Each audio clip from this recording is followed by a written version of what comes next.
Hey, hey, you're listening to the SBC number 13. I'm your host, SBC, and we're gonna talk some stuff today. It's time to talk shop. First major thing is that, of course, Season 5 of Pony, it starts next week, on the 4th, which is a Saturday. And it's a two-parter, and it's gonna be awesome. And you can just feel the excitement in the air. Because we're finally going to get out of hiatus, and everybody's going to be happy, and it's going to be good times. Really good times. And that's not the only thing coming up, because Babscon, out there in good old Cali, at least according to the internet, it's going to be having a bunch of different stuff going on.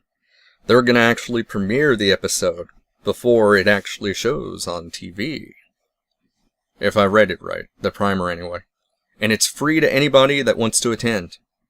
That part of the convention is absolutely free. They will have excess room according to what they say on their website. So if you're in the area, there's no reason not to go, honestly. Who wouldn't want to sit a bunch of people they probably won't know? But it's a good time to get to know people. And speaking of which, we're still going to Babscon. We got our insider man, Graveyard Duck. He is going to take us into the trenches, and he is going to go and mingle. And hopefully drum up some hype for us. Which translates into what's been going on with the website. Anybody that's been clicking our URL, well, they've seen a lot of change lately. And some of it good, some of it bad. Not gonna lie. I got myself into something that's a little over my head on parts. This semester I've been taking an HTML5 class, learning how to do web design and whatnot, since it's part of my core major, which is digital media design, aka broadcasting. And figured, I could keep paying money, Engine. They're our old hosting service. I pay them like $90 a year. And that was getting old.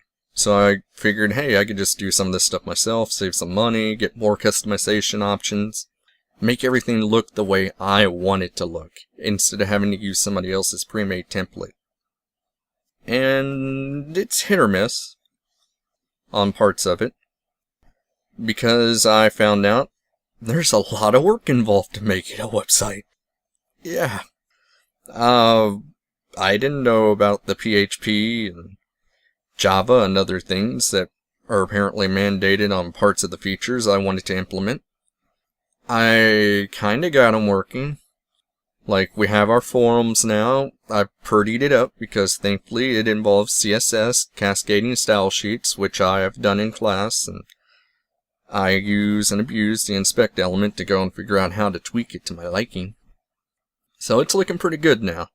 I say that's probably about a 9 or so. I'm going to go through later on, not right away, just kind of let things settle for a bit, give me a little breather, and implement in some customization on it. I think for the new threads, where to show new post or new thread or something like that, I'm going to have a Final Fantasy crystal glowing. And when there's no new replies or anything like that, I want to have a gray dim one, where nothing's going on.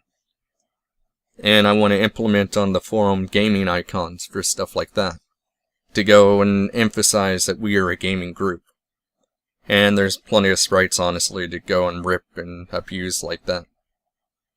I want to go and have pony smileys to go and enforce that we're also a pony group. You know, kind of blend the two, hope for the best, and get everybody on the same page and wavelength. The chat is up. It's kind of there, kind of not. I have to do PHP on that, which is going to involve sitting down, taking a guide, and learning stuff. Or, honestly, I might just go and put a bounty out, and have somebody else take the job up and do it for us for maybe $20-30. That way we don't have to fool with it anymore. And it's just something to offer.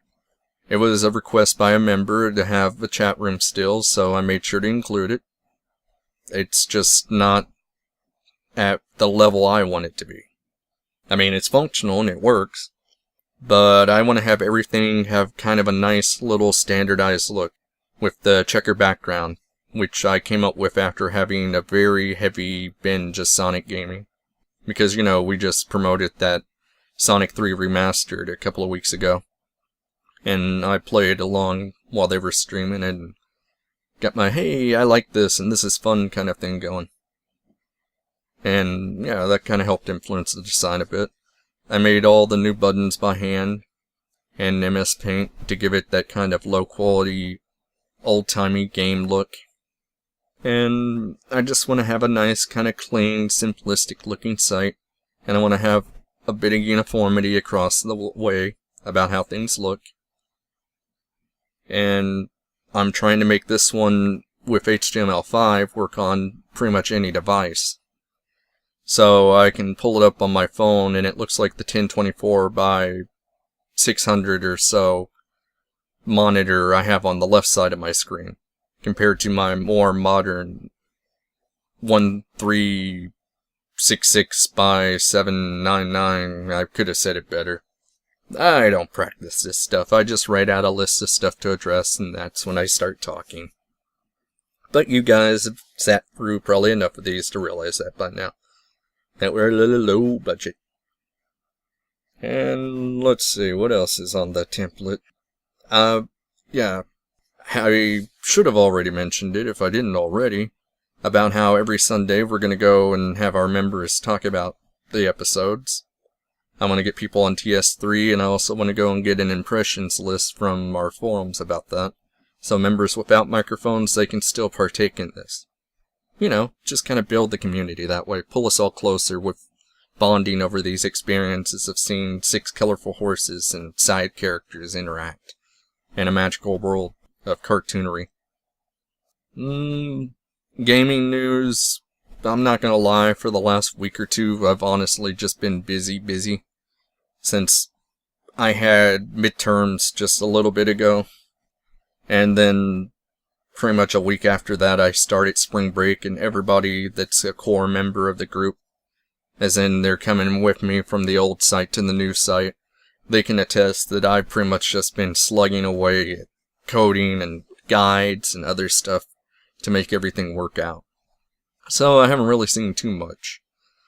The port strike finally came to a conclusion. So Nintendo was the biggest hitter on that one, because they were trying to ship amiibos and heavier items like the new 3DS limited editions and all that. And now those are slowly trickling back into the wild.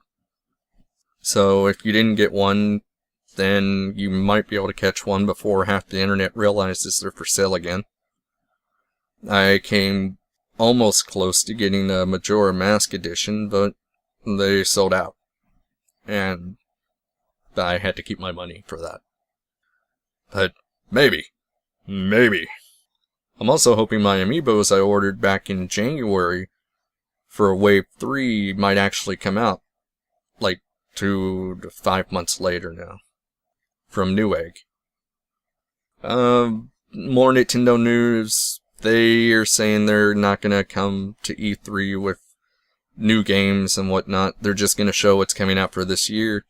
Hopefully, in my case, I'm waiting for Star Fox and Mario Maker. Hopefully they present those, show them playable. They also announced that they're delaying the new Zelda game, which, honestly, I haven't been hyped for a new Zelda game since probably Wind Waker, honestly. So, well, 3D Zelda. 2D Zelda is pretty hard to mess up. 3D Zelda is really hit or miss since they really try to play up too much of Ocarina of Time's lineage. So yeah, hopefully some stuff like that to come. Probably hear about the next wave or two of amiibos for the rest of the year. And I'm sure we'll get plenty of Nintendo Directs out of it. And that's about it. So, hopefully everybody has a good weekend coming up. We got Season 4, we got Babscon, we got a bunch of things going on. So, hope everybody has a good time this weekend. I'm SB, Master of Ceremony, and I'm signing off. Thank you for your time for listening.